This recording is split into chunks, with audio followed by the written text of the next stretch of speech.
Hello, everybody. Thank you for joining our today's webinar.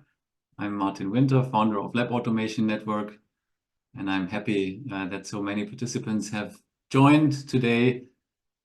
This is our newest webinar in our technology selection series, which is focused on different new technologies and application and automation concepts in different areas of lab automation. So before we start, I would like to give you some information about the agenda and also housekeeping rules. We are going to record this webinar. We are not disclosing any personal information. So please be free to ask your questions. Use the Q&A section, the Q&A function at any time. We will collect the questions and then answer them during the webinar. We will have a long Q&A session with all the panelists, all the experts that are with me in the panel after the presentations. And if there are any questions remaining, we will answer them after the webinar. And of course, you are always welcome to submit us your question also after the webinar by email. So we will be talking about modular and scalable cell culture automation concepts today. And with me in the panel afterwards are Jörn Schmid from Goldfuß Engineering. He's doing technical sales for lab automation. Then Jan Hansmann, he's the deputy head of laboratory automation and bioreactor technology at the Fraunhofer Institute, ISC, and the Technical University of Würzburg. Then Stefan Felten, the CTO of Synchron Lab Automation, and of course myself.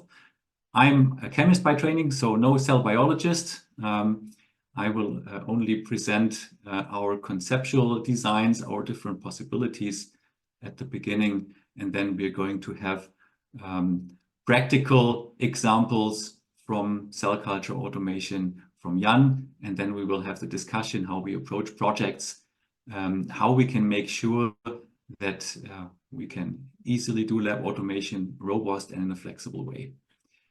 Good. So what is our agenda today?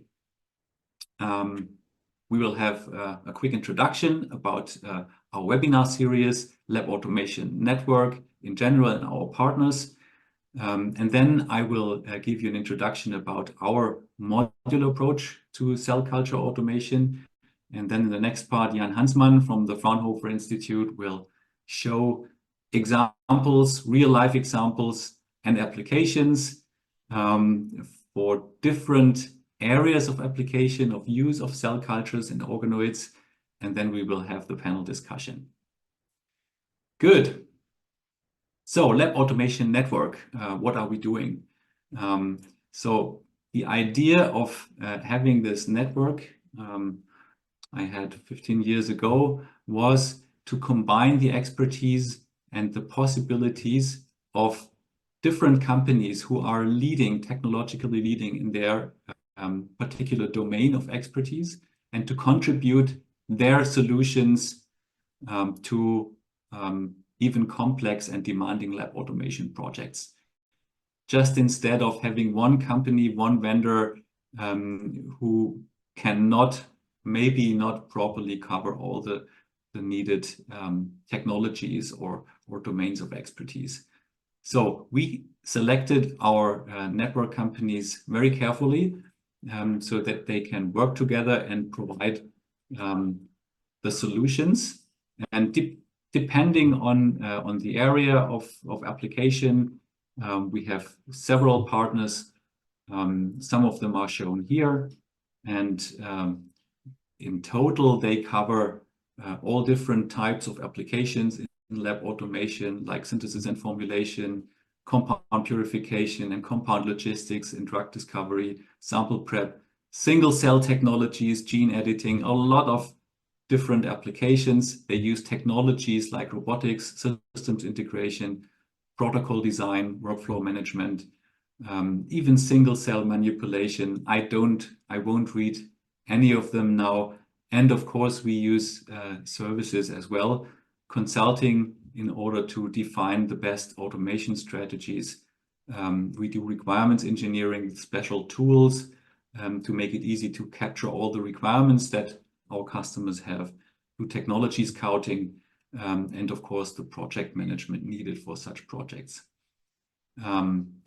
Just that you see the breadth of solutions that we offer, just some pictures from pharma, chemical industry, crop science. You see the plant pots, synthesis, single cell injection, analytical technologies, and protocol design. And as I said, today we are going to focus on cell culture automation. And the selection of partners involved in the cell culture automation consortium are shown here. As I explained before, Goldfuß Engineering, Synchron, Lab Automation, Analytic Jena, and also the Fraunhofer Institutes from Würzburg and Stuttgart, the ISC and the IPA, who are experts in feasibility testing, developing new solutions, also in the field of cell culture automation.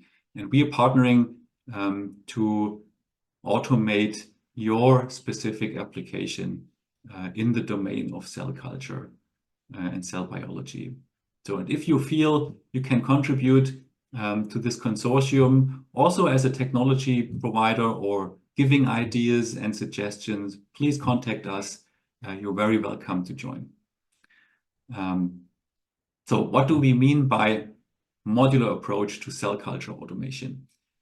I'll give you a quick introduction. We have several different areas of application, like drug discovery and drug development for high throughput and high content screening, producing the cell plates for this. Then stem cell research in the generation, the expansion and differentiation of stem cells. In the biopharma manufacturing area for the production of vaccines, of vectors, of monoclonal antibodies, and so on. Then in cancer research, for example, to study tumor biology, discover drug response mechanisms, and so on. In personalized medicine and advanced therapies, we have applications like therapy selection for a given patient or a given tumor tissue. Then we have the cell and gene therapy selection under GMP.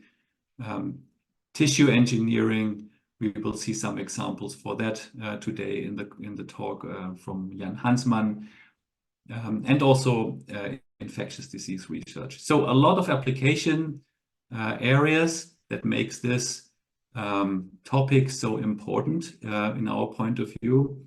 And I would now like to know from you, what are your particular applications of interest?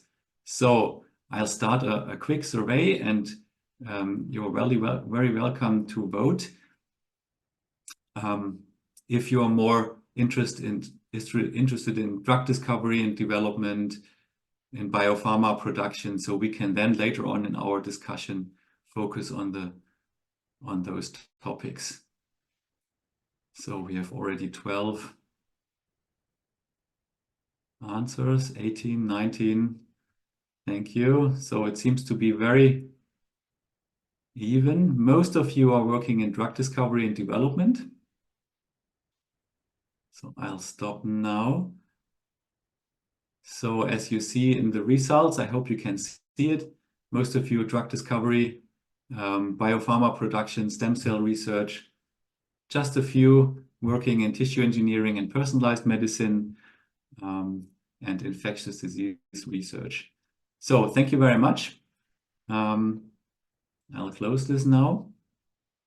And yeah, we'll just show you what we are talking about in our conceptual designs. So this is an example workflow or several pathways in the workflow. Typically, we start with a tissue or cell stocks.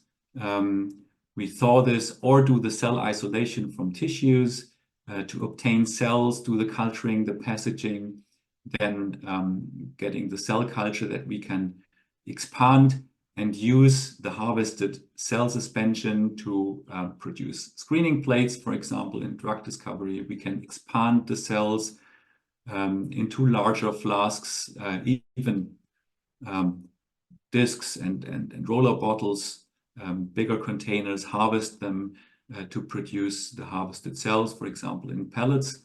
We can also freeze and cryopreservate the cells, put it into a cell bank, and thaw it afterwards to feed it in again in this workflow. So this is simplified, of course, are the most important functions that we want to automate.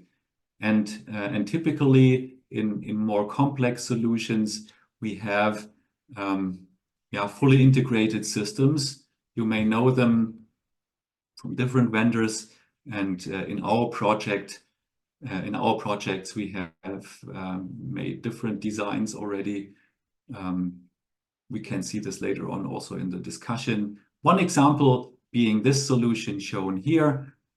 We have a large monolithic system with individual modules that are directly combined so that they can work together in a high throughput manner. And this, for example, consists of a flask module producing the cell suspensions in flasks, do the harvesting, and then the plate module can dispense it into screening plates. Both of these modules have incubators directly attached.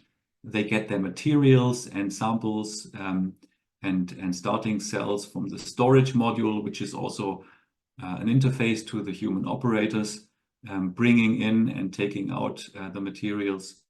And then we can also attach a cryo module here, where we also have an input and output airlock for the logistics part, and a fridge for storing the media that they can directly deliver it into the cells. So often we observe that it's difficult to integrate such a big monolithic solution into a cell culture lab. Many of our customers and potential customers that we have been talking with have been telling us that it would be better to have smaller solutions, more modular, in a more modular way, which has several advantages. So you can start maybe with 1 or 2 modules for parts of the entire workflow, and then slightly or subsequently expand either throughput or also the functional, functionally, how big parts of the entire workflow I showed before you want to automate. And the solution for that that we are going to introduce now to our customers is a modular system based on standard workbenches, sterile workbenches. We work here with Weiss Pharma Technik here from Germany, where we can put in different types of robotic solutions for the individual steps of the entire workflow that I've shown before. For example, cell culture maintenance and harvesting. This is one of the important steps of the workflow, but also cell plating, cell banking, cryopreservation, and so on. And just to give you an overview of the individual work steps, handling of both adherent and suspension cells, the seeding of the cells, also the monitoring with microscopes and imagers, then feeding of the cells with medium, washing and isolating them with centrifugation, counting them, passaging into new culture vessels, flasks, for examples, and then adjusting the best conditions for the cell growth.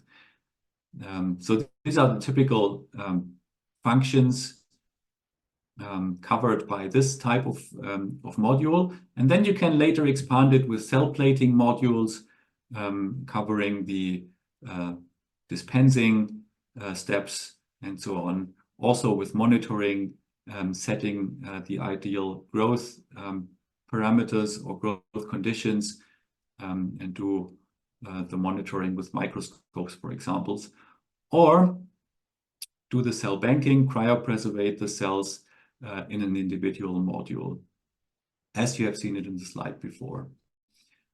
If we look a little bit deeper into the details of such a cell, we see the typical configuration consisting of a 6-axis robot, a storage for consumables and media, capper decapper for flasks and bottles.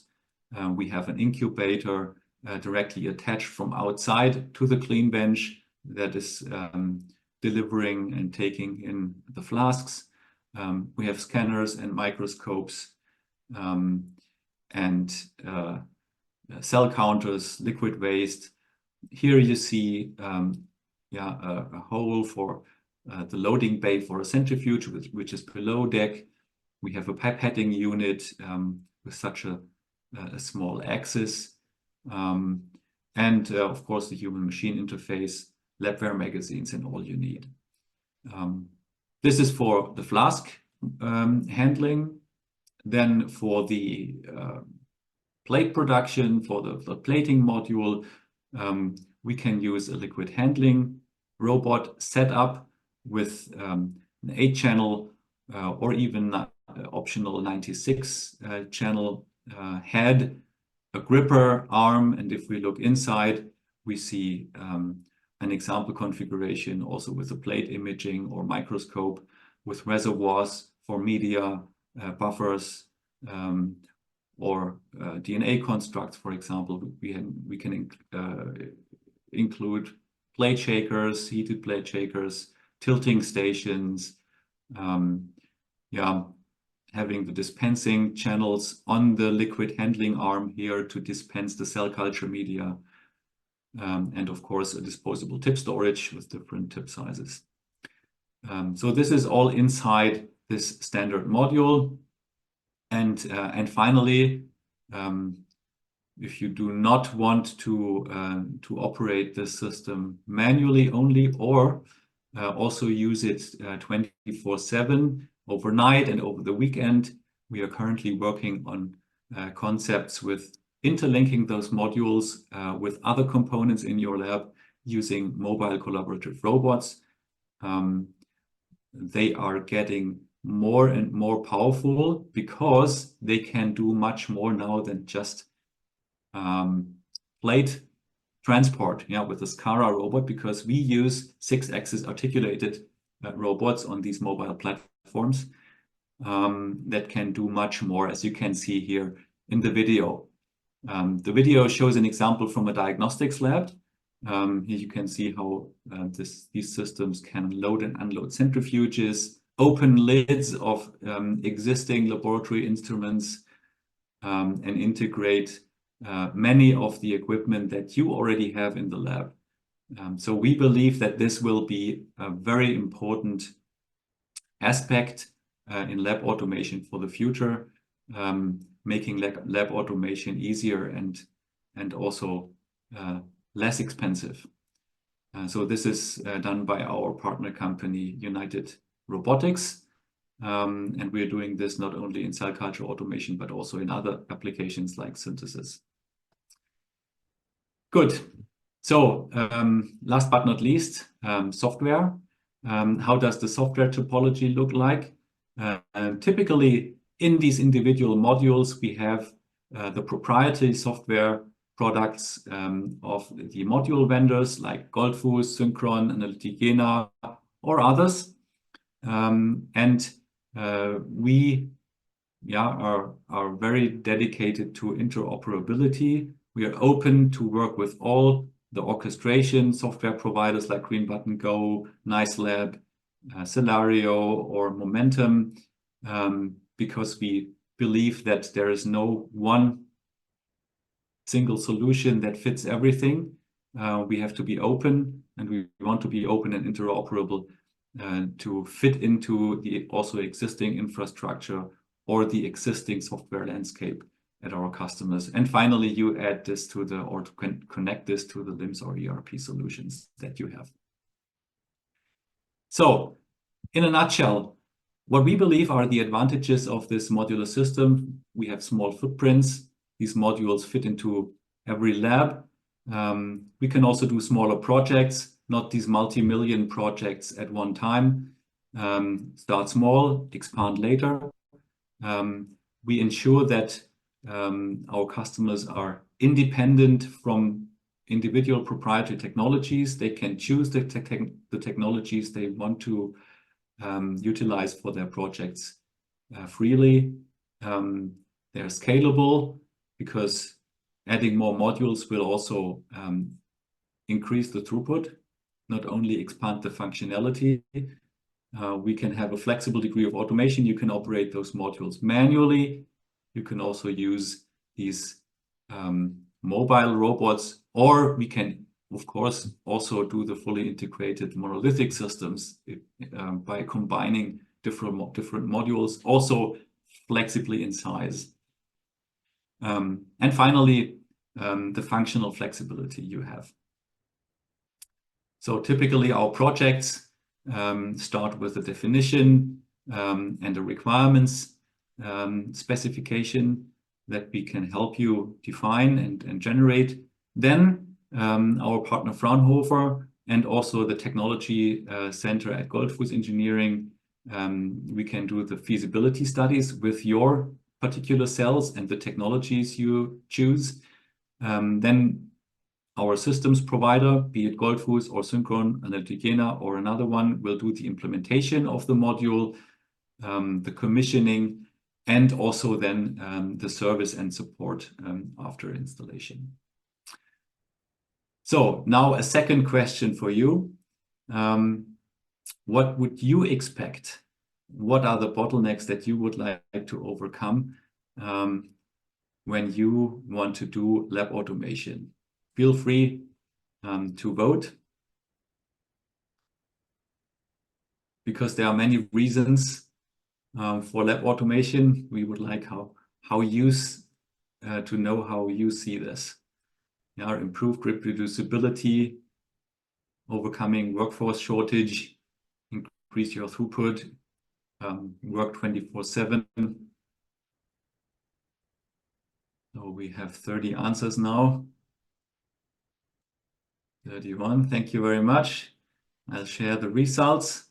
So it's again an even distribution of answers, improved reproducibility, then increased throughput, work 24/7, and also the workforce shortage is an important topic. Thank you very much for that.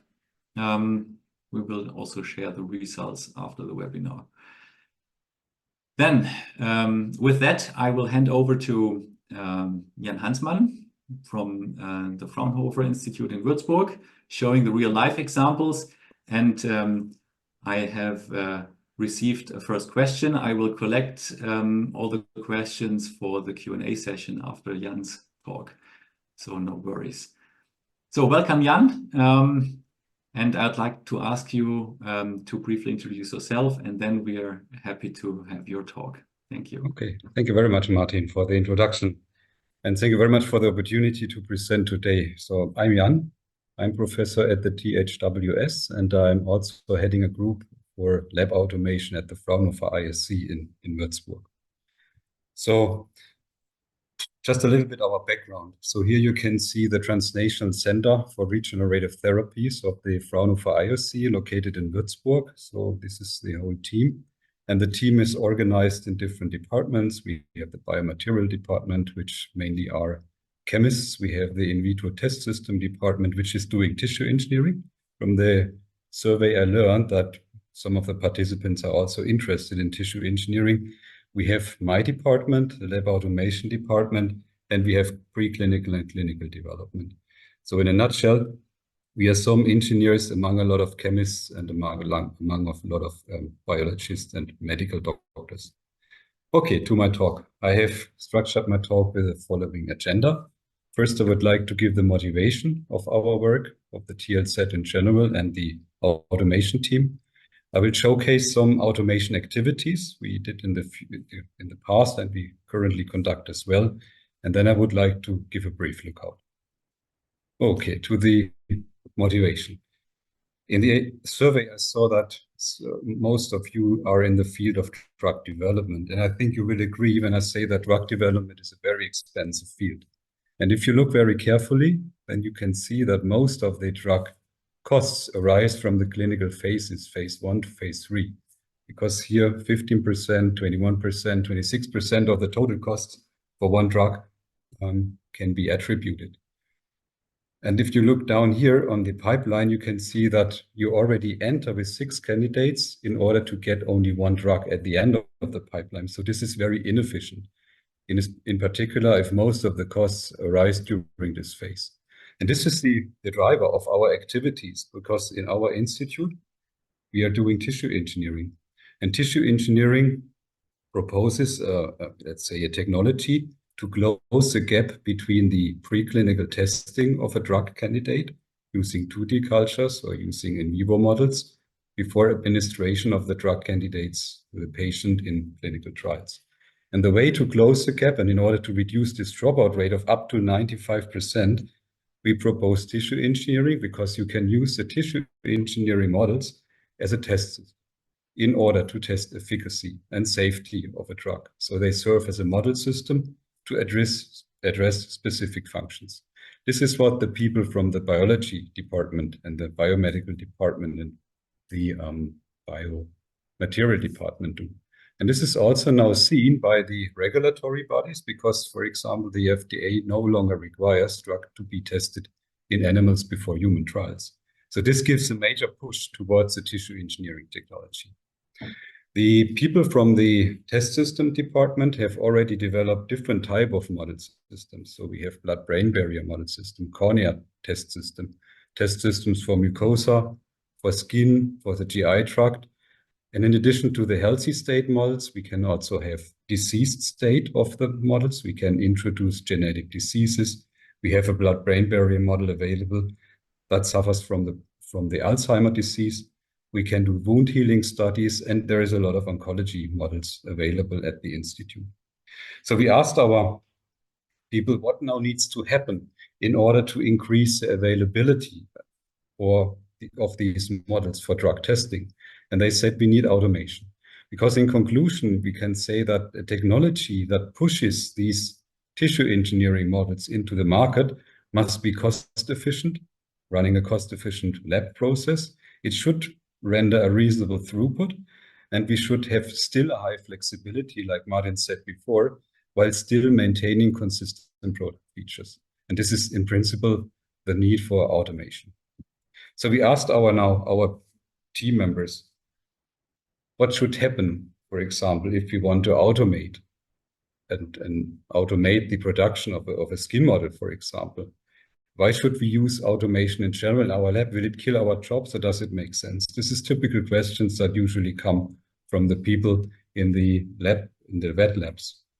And in order just to make sure that people are not scared when you approach them and say, now we're going to install an automated plant, like Martin showed before in your lab, because you have the fear to lose your job, I found this slide from the International Federation of Robotics that pictures the amount of robots installed per 10,000 employees in different countries. And if you add the unemployment rate into the statistics, you can see that there is no correlation between the amount of robots, automation, level of automation in a country, and the unemployment rate. So what you can say to the people then is, automation does not kill your jobs in the lab, in the wet labs.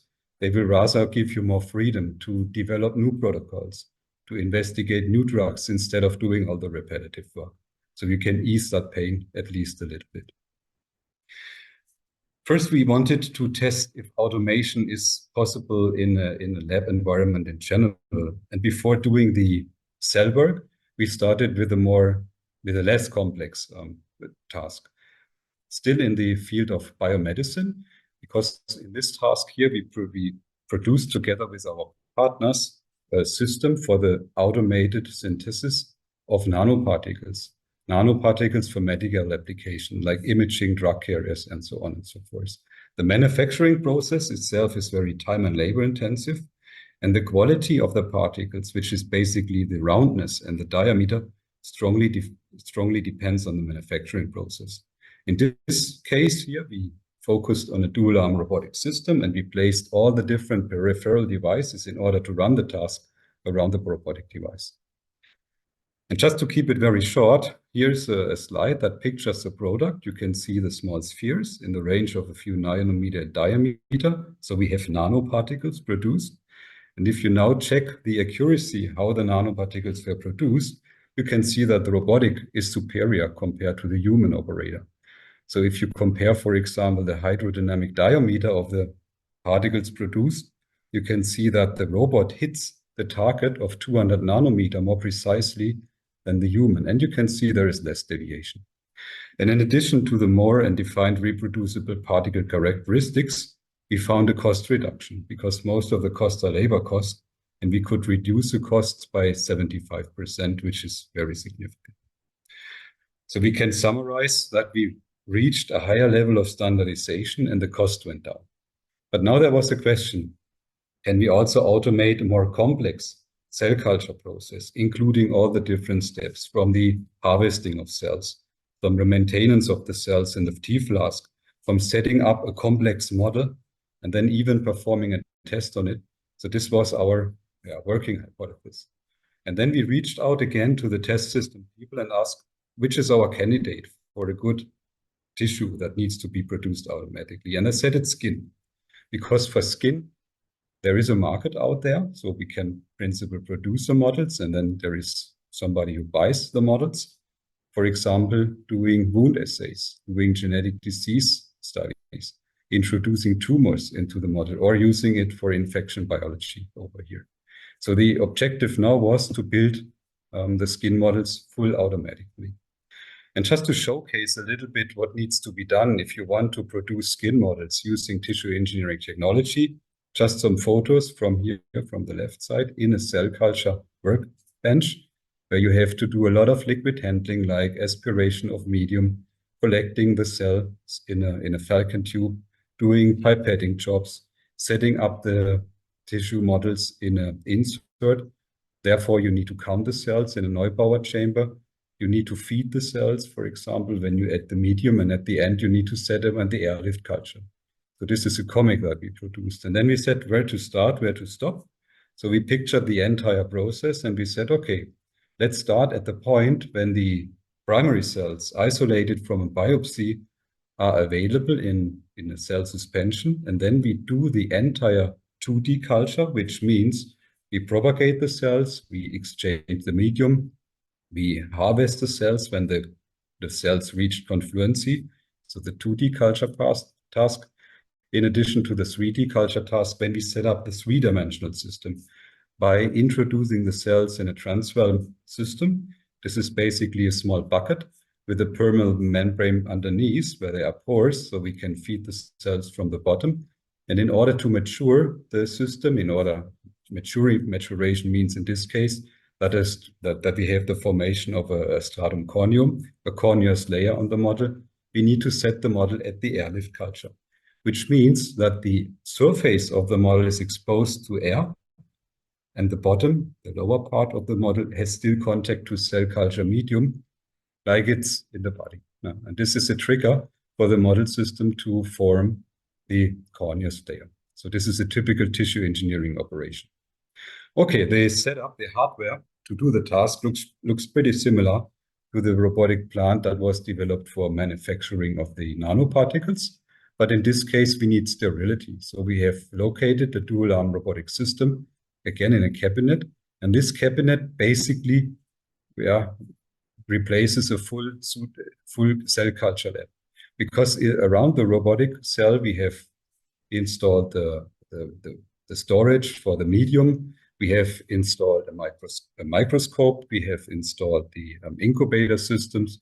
Centrifuges are available, and all the tools that are used for the tissue engineering process for the skin models. On this slide, you can see the sterile working area, which is here lined in green in the solid line. So here we have laminar flows on top that produces sterile working conditions. On the picture down there, you can see how the user basically inserts a T175 flask, the cell culture medium, which is then taken by the robotic system, and then the entire process is performed. On the right side here, you can see the interconnection between the different components in the device. The robotic system has two arms, so we had the opportunity to equip each arm with a separate gripper. One gripper was equipped with a linear gripper in order to handle, for example, a tea flask, and the other gripper was a centric gripper on the second arm in order, for example, to open the Falcon tubes when we do the cell count, for example. In addition, we had to develop a pipetting tool for the tube pipettes of the larger volume up to 50 milliliters, excuse me. And therefore, we developed this kind of tool that is also operatable by the robotic arm using the centric gripper. And here you can see that this tool can very precisely control the liquid. For example, if you ask for 35 milliliter, and then you can see this is the deviation from the set point, and it's pretty good compared to also what the manual user basically does. Okay, now we can have a look at some separate steps during the culture phase. Sorry, jumped.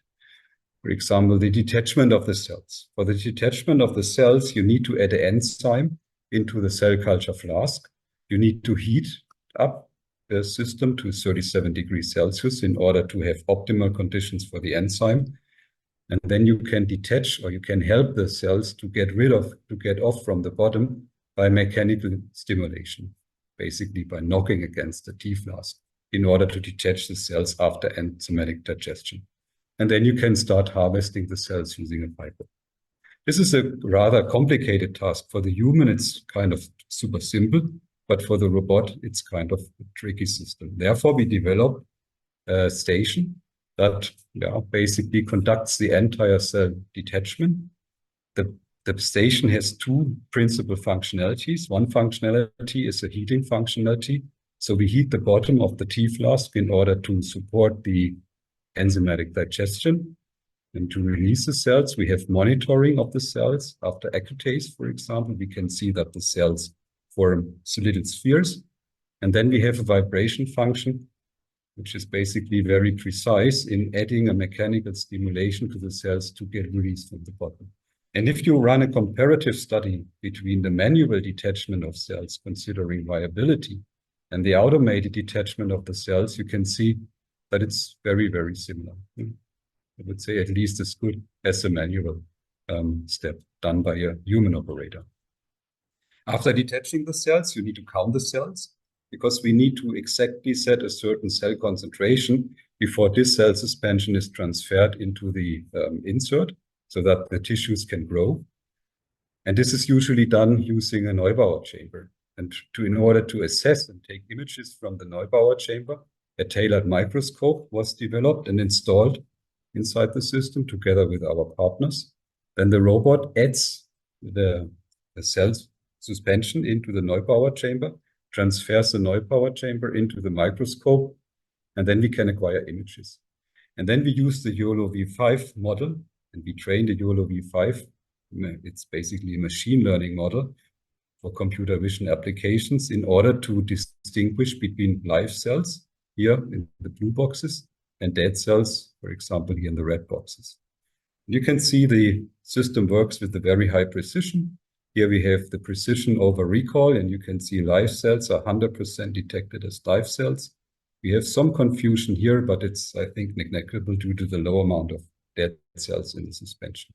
And again, we have made a comparative study between human versus machine.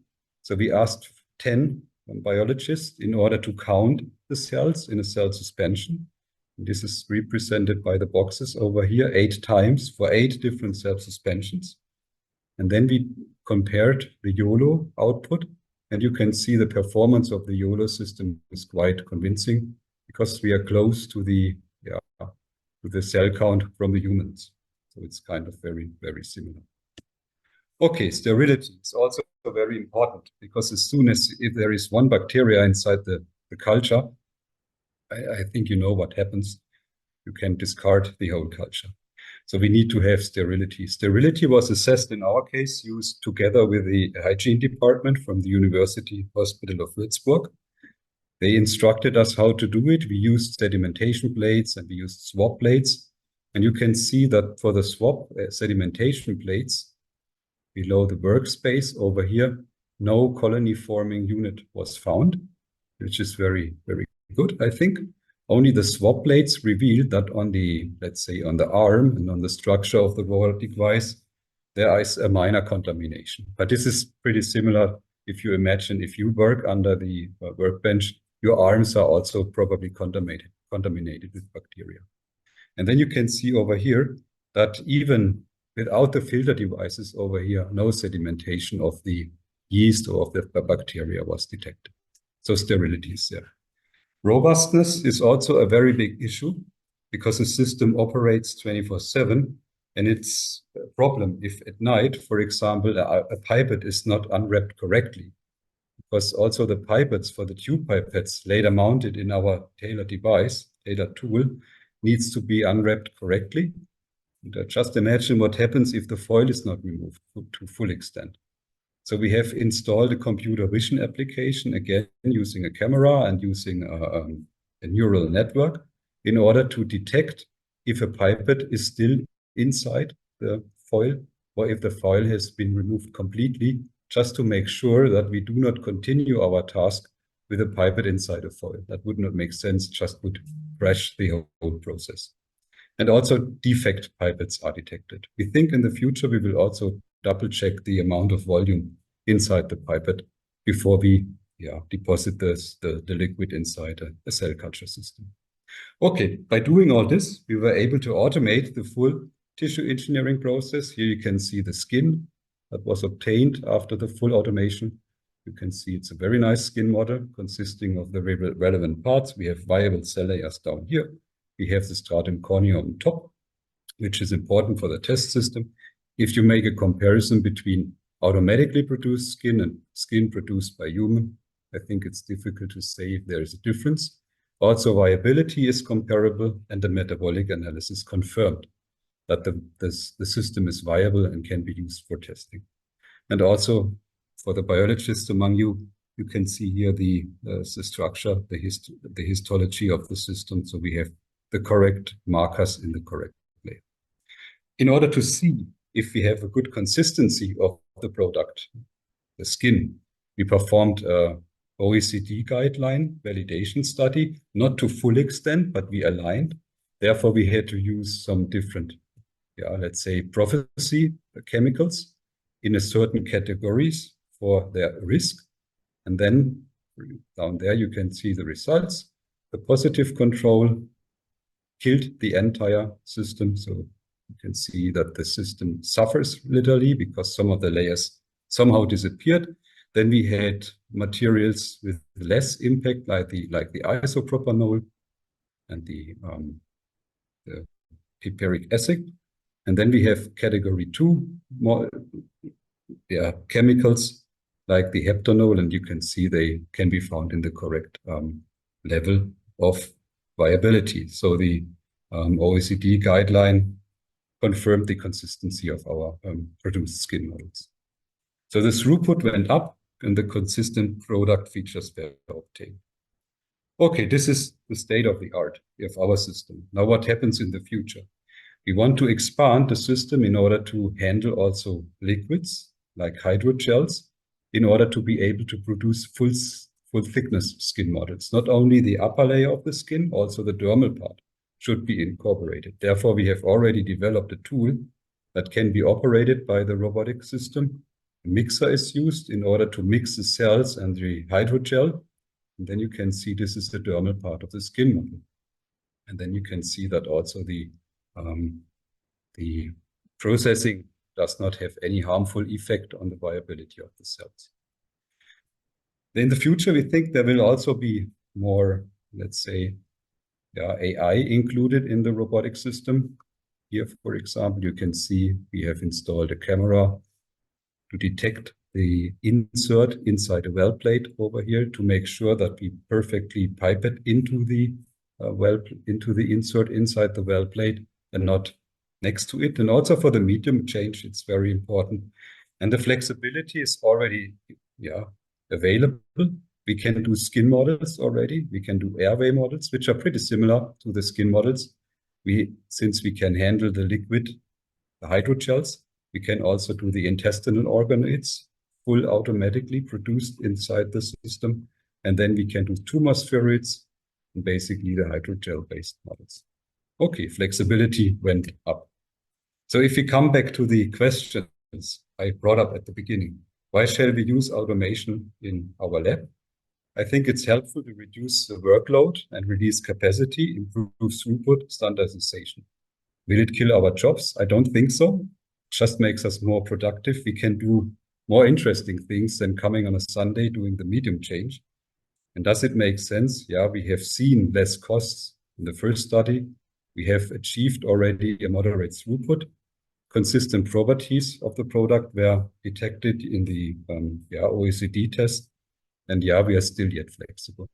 Okay, just thanks to my teams at the Fraunhofer ISC and at the THWS, which made these things available. And thank you for your attention. Thank you very much, Jörn. Very impressive. What you have done in your lab, also together with Goldfuß. And yeah, I would now like to invite the other panelists for the Q&A session. Please, Jörn, Stefan, and I hope also Sophia will change from will participate from the Fraunhofer. Let me quickly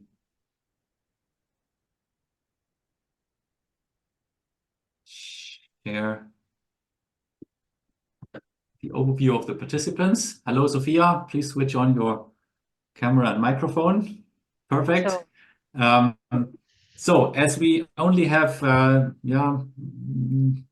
maybe 10 or 11 minutes left, just a quick introduction. We have now Jörn Schmid from Goldfuß Engineering, Stefan Helten, and also Sophia Demski. She is a colleague of Jan in Würzburg and has done some of the work together with Jan and also Goldfuß for the different automation projects. And I hope everybody has seen what is possible and what our colleagues in Würzburg are working on, also for new applications. We have also received a couple of questions already. One of them asking if the modular solutions that I have shown in the beginning, if they are already running systems at customers or concepts at the moment. Very good question. In this webinar, we are presenting this concept for the first time now. So the modular units based on the Weiss Pharmatechnik incubator or the Weiss workbench is a conceptual design. The first automated solution will be shown at the ACHEMA fair in Frankfurt in June with another application, but the same setup. What you have seen from Jan is already existing. Goldfuß, Synchron, also Analytica have built several cell culture automation solutions in the customized way, larger solutions mostly. The new thing is now that we offer these modular design with smaller footprints. So for the panelists, one of the questions that arose was around GMP space, GMP applications. So maybe Jörn, as we have done quite some projects in the GMP space already, maybe you could elaborate on how that works. And Jeff, that question was from your side. If you want to make it a little bit more specific or any particular question, please write it in the Q&A section or in the chat. Maybe Jörn, you can comment on GMP projects and qualification. Yeah, thank you. Welcome to the audience. Yeah, to be clear that if the GMP regulation is requested, we are following a clear validation master plan right from the start of the projects with the customer. The first document is the URS of a set of documents we follow, ending with the IQ, OQ, PQ at the customers. So if this is requested, there is a clear master plan with the whole team over the complete project. Okay. I hope, Jeff, this answers your question. If not, please let us know. So then we have another question with regards to scheduling. The scheduling software as GPG Momentum are designed for a process with an endpoint. Cell culturing has no endpoint so far and could be run 24/7 with the possibility of adding and removing of flask without interruption of the continuous workflow. So I don't know who would like to answer this question. So Stefan, do you have experience with this question? So I can give you a little bit of explanation on the way we would handle things like this. So we have no experience with the GPG Momentum software. It is, however, true that of course, cell automation, it does not really have endpoints. So depending on how the cell growth is progressing or any intermediate testing you would like to do, it would be a necessity to have the possibility to cancel a certain cell line or a certain cell growth assay that you have. It would in theory also, of course, be possible to add additional cell culturing lines when the system is in operation. I think when a cell culturing system is in operation, it only makes sense, to be honest, if you are able to add or remove cell lines to that platform, whether that's because they are not viable or whether they are not interesting anymore. I think it's a must to have that on the platform. So I can only speak for myself, but our experiment platform is set up in quite a flexible way, so it would be possible to add cultures to the system or remove them on the fly. Yeah, that would be a possibility. Thank you. Maybe Jan or Sophia, do you have comments on this? Do you have experience with scheduling software already, or do you do the scheduling, so to say, manually? Yeah, currently it's manually done because our system is mostly bored, because the capacity is much higher than we actually produce the models currently, because we also have to say that each model has a lot of costs involved, like the cell culture media. But our idea is, or our concept is, to have feedback loops. So for example, when we do cell detachment, we detect the confluency of the system, and then we trigger the detachment. And this is how we do it. The next task will be to have some software on top that plans also to integrate, let's say, different operations running on the same platform, because you also see we have included the production of the tumor spheroids. The intestinal organoids can be produced, and this is super challenging to have a scheduling for this. So this is the next step we need to take, in addition to implement more and more, let's say, the hardware and the software directly in the PLC and in the robot. But the feedback loops are important. Mm-hmm. Thank you. The next question is, what types of containers are used for storing cell culture media? For example, lidded reservoirs, media bags, etc. And how do you accommodate multiple specialized media formulations to culture multiple cell types on the same platform? I think that's going into the direction of also of Goldfuß, where we store the media in bags in larger quantities. Maybe Jörn, you can show some or comment on some examples. Yes, we had several requests, starting from bags, big bags, and up to 10 liters, or having glass vessels.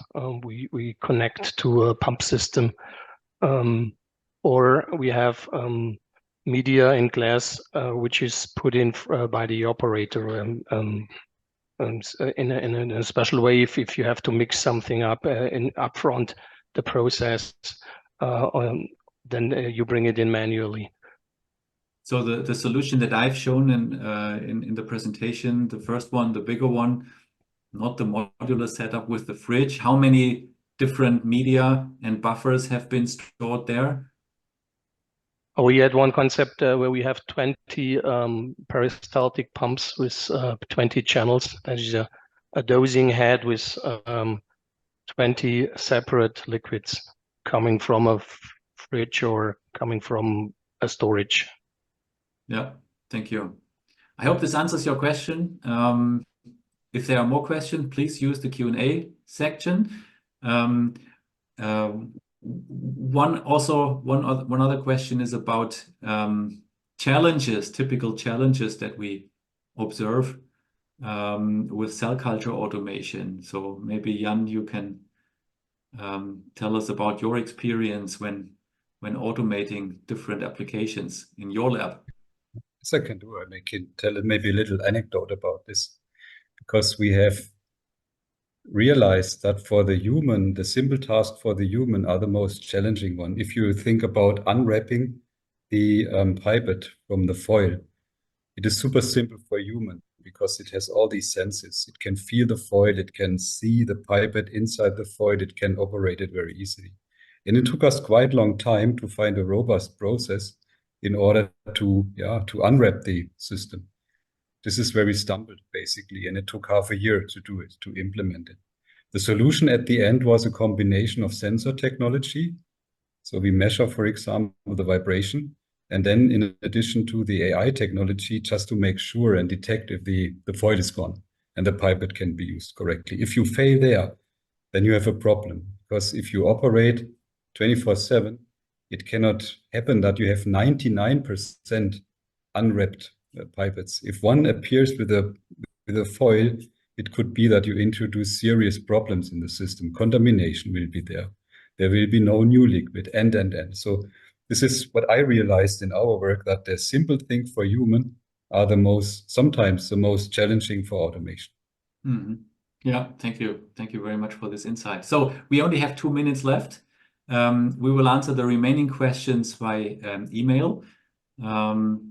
Before we conclude this webinar, I would like to share another slide. We would like to offer you, as participants of this webinar, to let us show what cell culture automation can do for your project. So if you like, and if you have an idea for an own automation project, let us know. What we can do then, without any cost for you, is offer you a requirements workshop, which is done online, 1 to 2 hours. Then do a conceptual design of your particular solution in a 3D model, similar to those we have shown you today. And then prepare a project presentation that you can use internally to discuss the project with your colleagues, and that we can then use, if you like, to further elaborate on that. If you're interested, get in touch with us.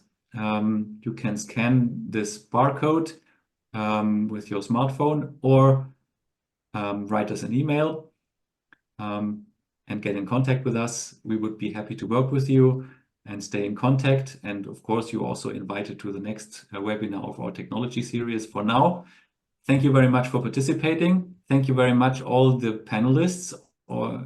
Thank you, Jan, for your presentation as well. And hope we will meet soon in the next webinar or in an individual discussion. Thank you very much, and bye-bye. Take care.